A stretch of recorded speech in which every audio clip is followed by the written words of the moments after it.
Welcome to the ruins. Ito yung grandiosong staircase nila. Tiles na nakikita natin, yan ay original.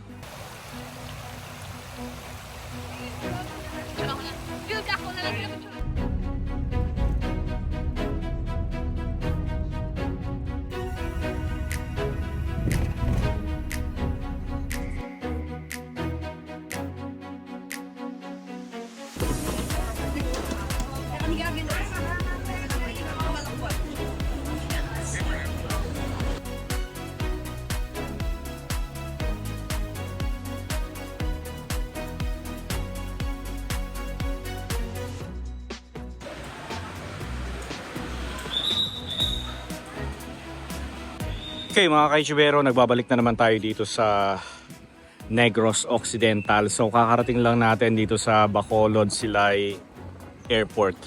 Ayan, so ngayon ay November 4, 2024 and ang oras na natin 10 o'clock na ng umaga. So iniintay ko lang yung sundo ko.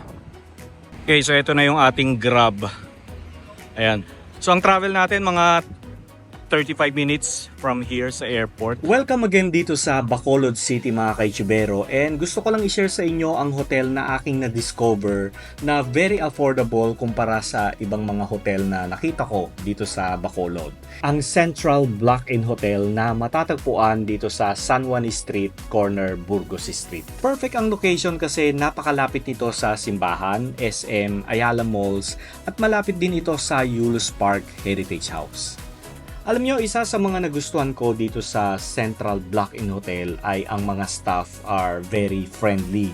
And syempre yung cleanliness ay talagang for me top notch. And yung mga rooms nila are very spacious. Kaya kung babalik ulit ako dito sa Bacolod, dito ulit ako mag-stay sa Central Block Inn Hotel. And so bali, ito yung San Juan Street, tapos ito yung Burgos Street, papunta doon. Ayan naman yung SM. Tapos nandun yung cathedral. Ayan. Tapos dito naman sa side na to, yan naman yung Ayala Mall. Ayan, papunta doon. So galing na nga tayo dito nung September. And nung time na yon may bagyo dito. Kaya the whole time na nandito tayo sa Bacolod, umuulan. Ayan, so abangan nyo yung ating pag-feature ng mga lumang bahay sa Talisay, La Carlota at marami pang iba. Ayan, so yun yung mga pupuntahan natin na na-miss natin the last time. Pasok tayo ng hotel, pakita ko sa inyo yung aking room. Tapos dito mga kaitsubero, common ang gusto mo mag-coffee, tapos ito, mineral water. Kung kailangan mo ng water, coffee, ayan, nandito lang sa hallway. Ito yung ating room.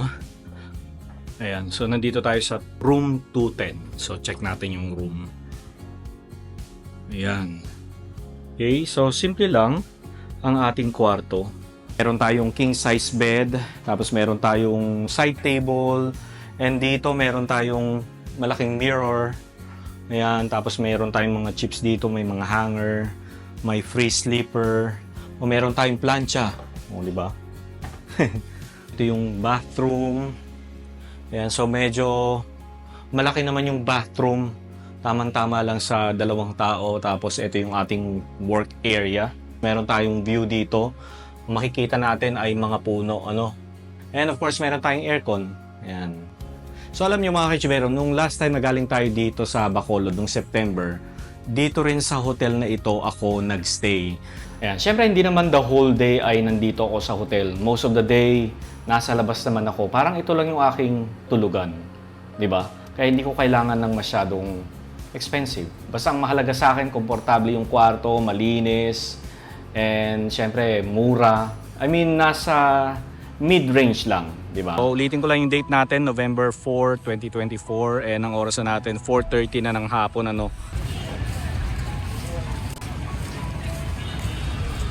So, buti naman medyo maganda yung panahon dito sa Bacolod, Ayan. So, daan tayo ng simbahan. Daan tayo ulit.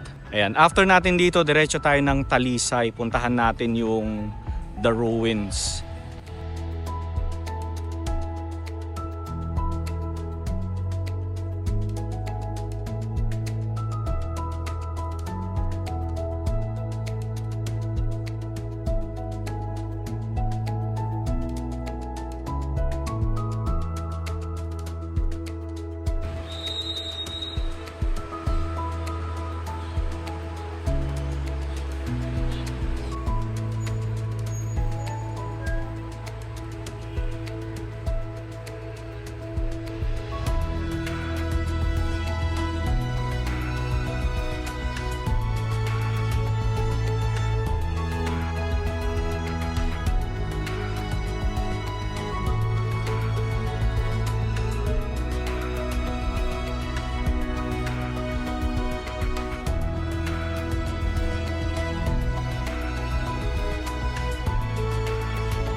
So lahat ito nakikita natin na ito kuya, Lacson to no?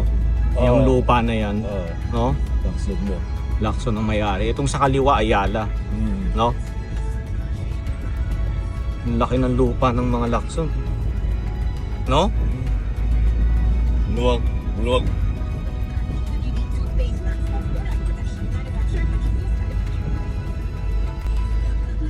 Pasok tayo sa loob. Oo.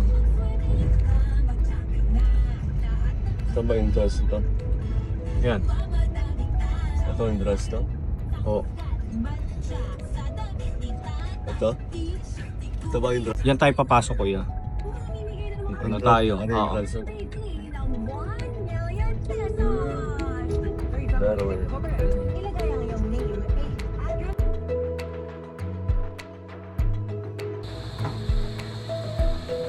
So meron silang entrance fee. Ayan o.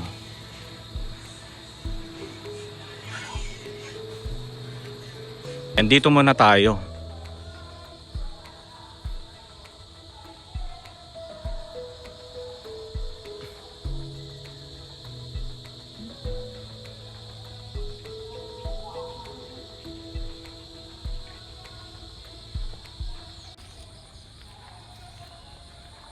So eto na yun mga kaitsubero. Welcome back ulit dito sa The Ruin, mga kaitsubero. So galing na tayo dito noong 2022 ng November, to be exact. And hindi pa siya ganito kaganda. And nung pumunta tayo dito, during the day. So ngayon natin matatry na makita ito ng gabi. Ano? Ayan. Ito ay pag-aari pa rin ng mga Lacson mga kaitsubero ha. So yung dinaanan natin kanina, yung malawak na farm sa unahan sa labas, pag-aari yon ng mga Lacson. Ayan, napakalawak ng property nila rito, no?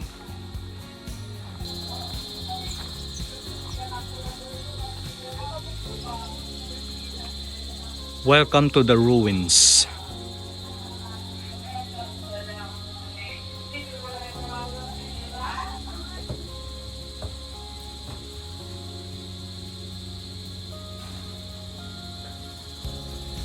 So mukhang mas maayos na siya no kumpara dun sa pagpunta natin last time.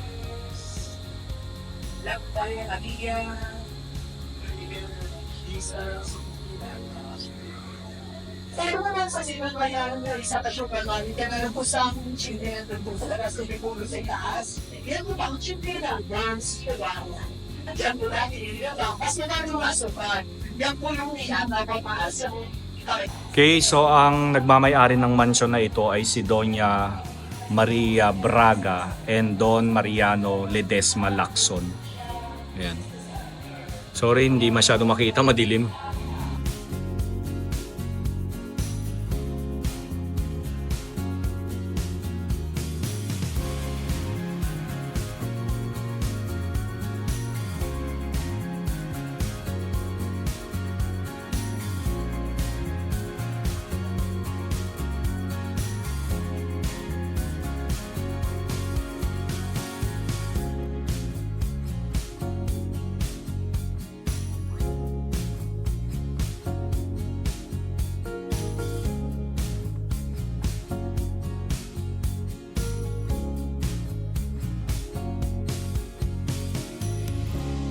Okay, so ito yung grandiosong staircase nila papunta sa taas.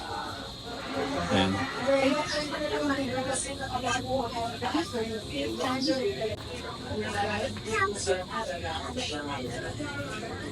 Kaya kapag ito ang kasama ko ito, ang sila ang ibigay.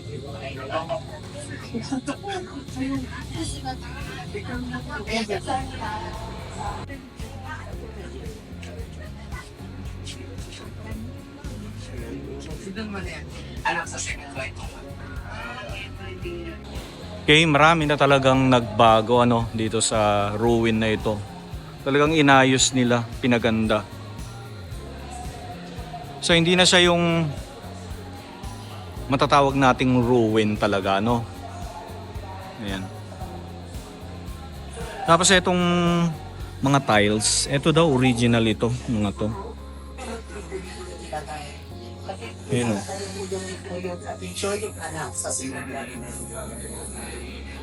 Ito lang po lang sa inyo kapag ikabulan po sa inyo, i-share ko lang po sa inyo yung bahay na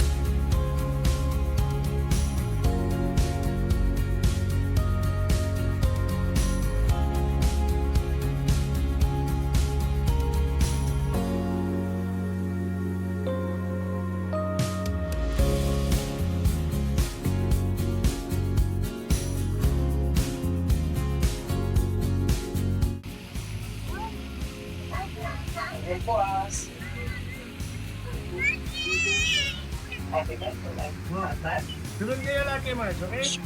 Okay, so hindi natin masyadong mabigyan ng justice ang architectural style nito dahil is madilim na nga, no. Ayan, hindi natin masyadong makita yung detalye ng architectural style ng mansion na ito, no. Ayan. So buti na lang nagdala ako ng ilaw.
Okay, ulitin ko lang yung mga tiles na nakikita natin, yan ay original.